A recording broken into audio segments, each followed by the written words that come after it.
आज 15 अगस्त है। आज हम भारत की आज़ादी की 76वीं वर्षगांठ मना रहे हैं।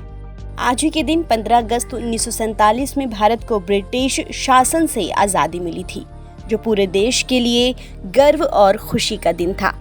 आज़ादी के इसी त्योहार को हर साल 15 अगस्त के दिन देश भर में धूमधाम के साथ मनाया जाता है।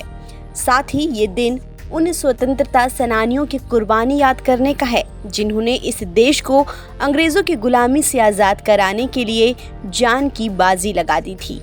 ये तो हम सब जानते हैं कि पुरुषों के साथ साथ महिलाओं ने भी बड़ी तादाद में ब्रिटिश साम्राज्य को चुनौती दी थी, लेकिन उनमें कई ऐसी गुमनाम आज़ादी के सिपाही हैं जिनकी शायद ही कोई चर्चा होती है।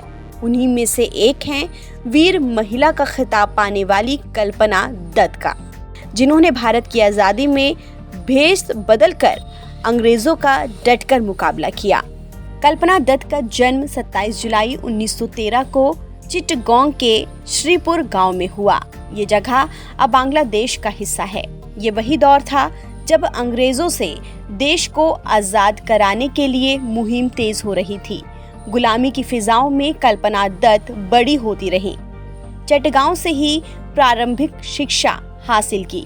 उनके अंदर भी देश को आज़ाद कराने की ललक उठने लगी। साल 1929 में हाई स्कूल की परीक्षा पास कर कल्पना ने कलकत्ता का रुख किया। यहाँ बेथ्यून कॉलेज में एडमिशन ले लिया। स्नातक की पढ़ाई के दौरान कल्पना क्रांतिकारियों के बारे में भी पढ़ती रही। वो उनसे बहुत अधिक प्रभावित हुई। वो समय निकालकर तैराकी सीखती थीं और व्यायाम भी करती थीं, ताकि अंग्रेज़ों से लोहा लेने के लिए शरीर को मजबूत बनाया जा सके। ये वही समय था जब उनके चाचा आज़ादी के आंदोलनों में हिस्सा ले रहे थे। आगे वो छात्र संघ से जुड़ गईं, जहां उनकी मुलाकात बीना दास और प्रीतिलता वड्डेदार जैसी मशहूर क्रांतिकारियों से हुई, जो आज़ादी के लिए सक्रिय भूमिका निभा रही थीं।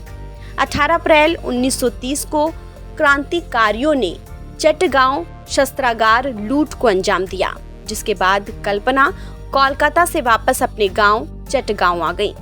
वो स्वतंत्रता सेनानी सूर्य सेन के संपर्क में थी, जिन्हें क्रांतिकारी मास्टर दा के नाम से भी पुकारते थे।